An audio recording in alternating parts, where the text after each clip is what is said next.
kong kuryente! Melanie! Oh, Melanie! ano nagawa mo dito? Ba't mo pinasa kwarto ko? Kwarto mo? Sigurado ka? Hoy, umuupa ka lang dito. Ako pa rin may-ari ng bahay na to. Ano na naman ba ginawa ko? Hindi ka nagbabayad ng upa, kuryente, tubig, pati yung mga paninda ko sa tindahan? Sa bagay, pati nga yung kuryente, wagas kang gumamit. Hindi ka naman nagbabayad buwan-buwan. Ba't ako magbabayad? Eh, di ba lagi ko kayong nililibre? Kung tutuusin, bayad na ako sa lahat sa laki ng gastos ko sa inyo. Nahihibang ka na ba? Oo, dinilibre mo nga kami, pero kulang pa yun sa lahat ng utang mo. Kapal mo ka mo! Kapal mo ka mo! Ako? Hindi! Binigay ko na sa'yo yung kamay ko! Pati braso ko ang gusto mong kunin! Nay! Walang yan! Tulog ka, Tay! Hoy! Hoy! Ay, tigilin niyo! No! Ay, makakalbuhin na kita! Alam mo, sumusobra ka na eh! Lumayas ka dito! Layas! Ba't ako lalayas? Di ako lalayas! Ha? Ang kapal na mukha mo! Aman! Ang mukha ng babaeng to? Kap! Kap, isa lang naman ang gusto ko eh! Makapagbayad na to ng upa eh! Ng mga kuryente, tubig, yung upa, pati yung mga paninda namin, inubos din niya eh!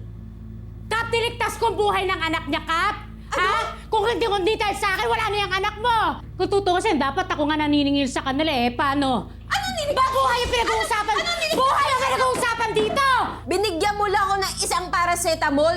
Anong pagliligtas doon? At saka nilalagnat lang yung anak ko. Wala naman siya malubhan sakit. Ano niligtas doon? Abay, niligtas ko talaga! Tama na! Mabuti kang kaibigan, Melanie. Pero tama si Rowena. Inabuso mo siya. Pati yung laman ng tindahan niya, sinaid mo. Dapat pag-usapan niyo to ng mahinahon.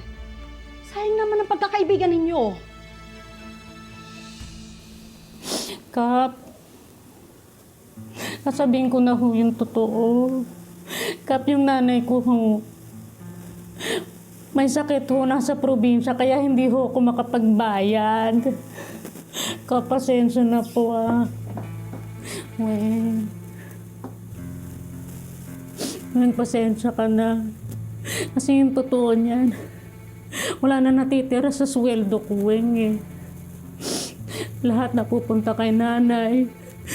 Kap, ganito na lang ho. Kasi kailangan kong balikan yung nanay ko sa probinsya. Check ko lang ho kung okay siya. Tapos babalik ako. Promise, babayaran kita, Weng.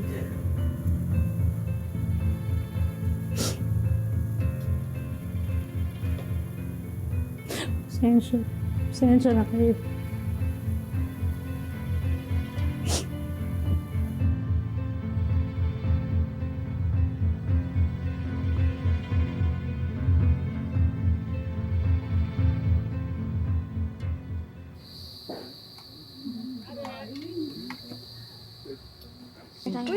Hi! Uy, kain na ng kain. Huwag kayong mahiya, ah. Yes. Marami yan. Kain lang. Hi! Hello! Thank you naman. O, narinig ninyo yung anak ko, ha? Kumain lang kayo ng kumain. At saka alam nyo, bago kasing promote ito dito sa kanila. Supervisor na siya. Di ba, anak, no? Yes po. Oo, tingnan. si Melanie. Kaya kumain lang kayo, okay? At kung gusto niyo magbalot, ang dami-dami dun sa kusina ng pagkain, magbalot na kayo. Okay, ha? Enjoy! Anak, tumingin ka sa dinadaanan mo. Mamaya madapa ka niyan, cellphone ka ng cellphone. School to, Nay. Wait lang. Tapusin ko lang to.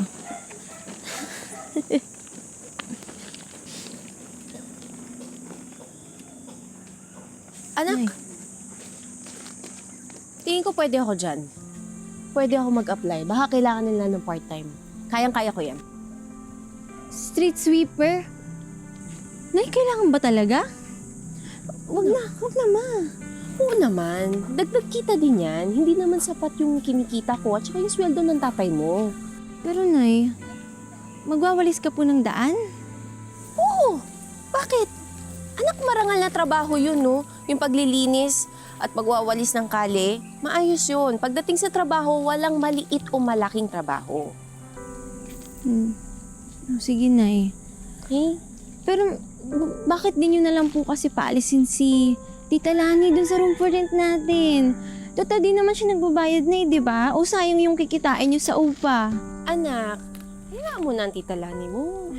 Hayaan mo na. Alam mo, hirap na yun sa sitwasyon. Kaya, ay, hayaan mo na siya. Halika na. Ang dami na natin itong pinamili natin, no? Halika na.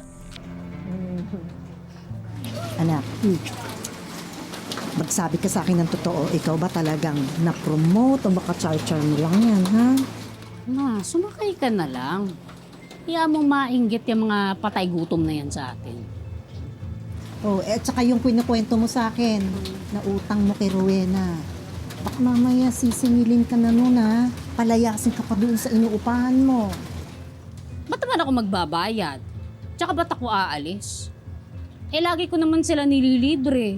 O, tsaka niligtas ko yung anak niya, di ba? O, yun pa lang eh. Tama nga yun. Dapat niyang tanawin ni Rowena na malaking utang na loob yung magligtas mo ng buhay ng anak niya, hindi ba? Oo, ma. Tama ka doon, anak. I'm so proud of you, anak. Tigilan muna natin yan, ma. Mag-selfie muna tayo para meron akong maipost. At marami magla-like nito sigurado. Excuse me! Selfie tayo! Selfie! Makita mo naman yung suot. Kailangan makita ito, ha? Nay, tignan mo, si Tita Lani. Bakit? Ano meron? Oh, Nay, di ba yung paalam niya sa atin? Uuwi siya kasi may sakit yung nanay niya. Eh, yan o, birthday pala. Patingin nga. Dapat matagal ko na tinapon itong mga gamit niya. Ang kapal ng mukha niya! Ha! Akin na yan! Hindi yan! Kapal na ba ang mukha nila?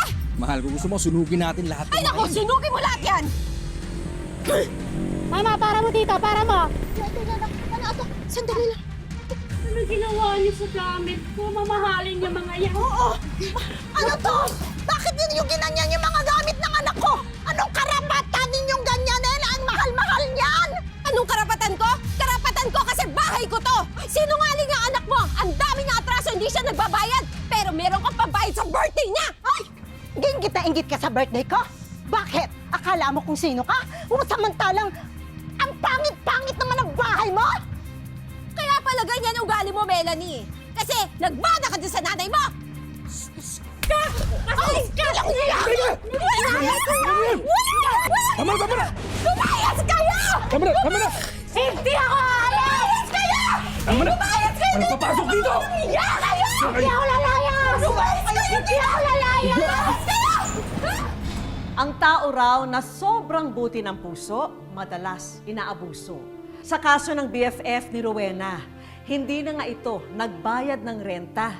Inubos pa nito ang laman ng tindahan niya. Makalaya pa kaya si Rowena sa BFF niyang certified abusada? Naano na ako sa sarili ko parang lumulubog na ako sa kahihiyan dahil nagtataka ako, may-ari ako ng bahay pero parang kung utusan niya ako parang iba na. Para i-rescue si Rowena sa abusada niyang BFF, tutulungan tayo ni Kapuso Star Ashley Ortega. Ito po, hingi po tayo ng tulong sa isang barangay official, si ma'am. Tutulong po siya sa sitwasyon niyo. At meron rin po tayong attorney na tutulong po si Attorney Rob sa atin. Actually, dalawa ang obligasyon ng kaibigan ni Miss Rowena, yung border. Una, yung simpleng utang. At pangalawa, yung hindi binabayaran na renta. Pwede mo ring isampayan sa small claims court. Kung merong panluloko, makukulong siya doon sa panluloko niya. So, Ate Rowena, kakasuhan niyo po ba siya? Hindi ko na siya kakasuhan, gusto ko na lang umalis siya. Umalis talaga? Yun Umalis na lang yung siya. ano. Wala, yung utang niya, hindi ko na yung sisingilin, basta umalis lang siya. Napakabuting tao. Sana lang po talaga sa June 20, Diyos ko, ilang araw na lang po yun. Sana makaalis na talaga si Border. At ang unang regalo natin kay Rowena, financial assistance para mabayaran ang naging mga utang niya ng dahil kay Melanie. Eto, Ate Rowena, welcome! Ito po ang munting handog ng wish ko lang sa'yo. Oh, I know. Pupunuin din natin ng paninda ang naluging sari-sari store ni Rowena. And of course, dadagdagan na rin natin yan ng negosyo packages. May bagong cellphone, pang-e-load business, mga kakanin, pang merienda business, beauty and perfume products na pang-online selling, at coffee business. Samahan na rin natin yan ng bagong home appliances para kay Rowena. At para naman sa anak ni Rowena, may regalo rin tayong mga libro at isang bagong study table. But wait, there's more! May regalo rin tayong hair and foot pampering services para mabawasan ang stress ni Rowena. Dagdagan na rin natin yan ng isang fun baking experience para sa pamilya niya. At para todo-todo ang relaxation ng mag-anak, meron din tayong staycation package sa isang resort sa Taytay, Rizal. And of course, hindi pwedeng mawala ang Wish Ko Lang Savings. Tulong pinansyal ng ating programa para sa pamilya ni Rowena. Oh, deserve na deserve mo yan dahil napakabuti niyo pong tao. Yay! Maraming salamat po sa lahat ng binigay niyo sa akin. Maraming salamat.